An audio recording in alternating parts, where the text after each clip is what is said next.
ఏపీలో ఎన్నికల వేళ అధికారులు తనిఖీలు ముమ్మరం చేశారు. ఈ తనిఖీల్లో భారీగా నగదు, పెద్ద మొత్తంలో మద్యం పట్టుబడింది. ఇప్పటి వరకు 100 కోట్ల రూపాయల విలువైన మద్యం, నగదు, డ్రగ్స్ ను సీజ్ చేసినట్లు రాష్ట్ర ప్రధాన ఎన్నికల అధికారి ముఖేష్ కుమార్ మీనా తెలిపారు.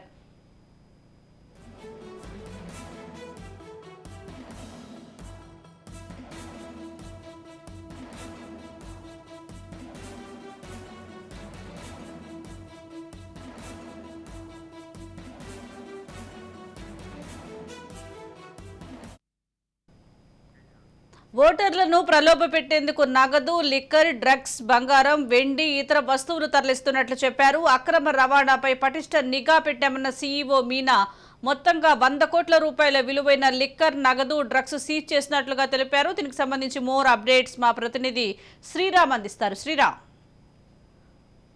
రాష్ట్రంలో ఎన్నికల వాతావరణం వేడెక్కింది. అన్ని రాజకీయ పార్టీలు కూడా ప్రచారంలో దూసుకుపోతున్న పరిస్థితులు. అందరూ కూడా నామినేషన్లకు సన్నద్ధమవుతున్నారు. మరోవైపు ఎన్నికల నియమావళిని ఉల్లంఘించిన వారిపైన ఎలక్షన్ కమిషన్ కొరడా జులిపిస్తుంది. పూర్తి స్థాయిలో కూడా వాళ్లపైన కఠిన చర్యలకు ఉపక్రమిస్తుంది. ఈ కోవలోనే నాకాబందీలు, వాహనాల తనిఖీలు వంటి కార్యకలాపాలను ఎన్నికల సంఘం పోలీసుల చేత కొనసాగిస్తూ ఉంది.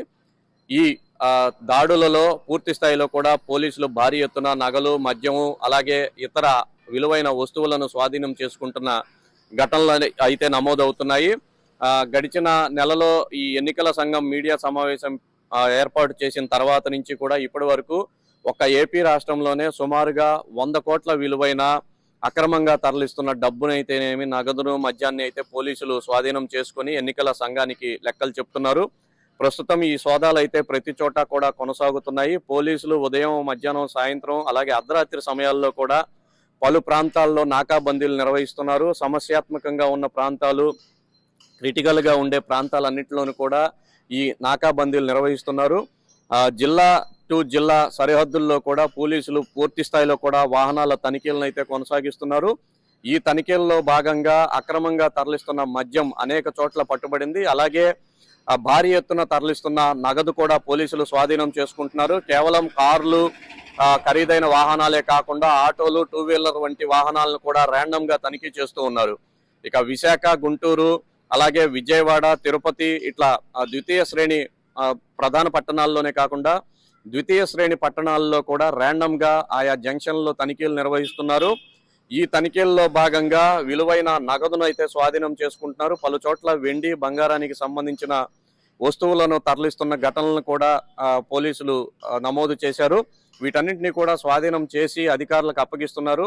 సరైన లెక్కలు చూపిస్తే వాటిని విడిచిపెడుతున్నారు, లేదంటే అది పోలీసుల ఆధ్వర్యంలోనే ఉంచుతున్నారు. సంబంధిత అధికారులకు లెక్కలు చూపించి ఆ నగదునైతేనేమి, బంగారాన్ని అయితేనేమి తీసుకువెళ్ళవచ్చునని ఎన్నికల సంఘం అధికారులు చెప్తున్నారు. భవిష్యత్తులో అంటే రానున్న రోజుల్లో ఎన్నికల సమయం దగ్గర పడుతున్న కొద్దీ ఈ నగదు లావాదేవీలు ఎక్కువగా జరిగే అవకాశం ఉంటుంది. కాబట్టి మరింత దృష్టి పెడతామని కూడా ఎన్నికల సంఘం అధికారులు స్పష్టం చేస్తున్నారు. ఇప్పటికే దీనికి సంబంధించి పలు కేసులను కూడా నమోదు చేసినట్లుగా చెప్తున్నారు. దీంతో పాటుగా ఎన్నికల నియమాలను ఉల్లంఘించి ప్రవర్తిస్తున్న వారిపైన కూడా కఠిన చర్యలు తీసుకుంటున్నట్లుగా వెల్లడిస్తున్నారు. ముఖ్యంగా జనాల నుంచి వచ్చిన కేసులను సత్వరమే పరిష్కరించే విధంగా చర్యలు చేపడుతున్నట్లుగా చెప్తున్నారు. అభ్యర్థులందరూ కూడా నిబంధనలను తూచా తప్పకుండా పాటించాలని, ప్రతి ఒక్కరూ కూడా నిబంధనల ప్రకారం నడుచుకోవాలని, లేని పక్షంలో నిబంధనలను మీరి ప్రవర్తించిన వారిపైన ఎన్నికల సెక్షన్ కింద కేసులు నమోదు చేసి చట్ట ప్రకారం చర్యలు కూడా తీసుకుంటామని ముఖేష్ కుమార్ మీనా హెచ్చరిస్తున్నారు. ప్రస్తుతానికైతే రాష్ట్ర వ్యాప్తంగా కూడా ఈ 10-15 రోజుల నుంచి జరిపిన దాడులు, తనిఖీల్లో 100 కోట్లకు పైగా విలువైన వస్తువులనైతేనేమి, నగదునైతేనేమి పోలీసులు స్వాధీనం చేసుకున్నారు. కెమెరామెన్ సత్యతో శ్రీరామ్, రాజ్ న్యూస్, విశాఖపట్నం.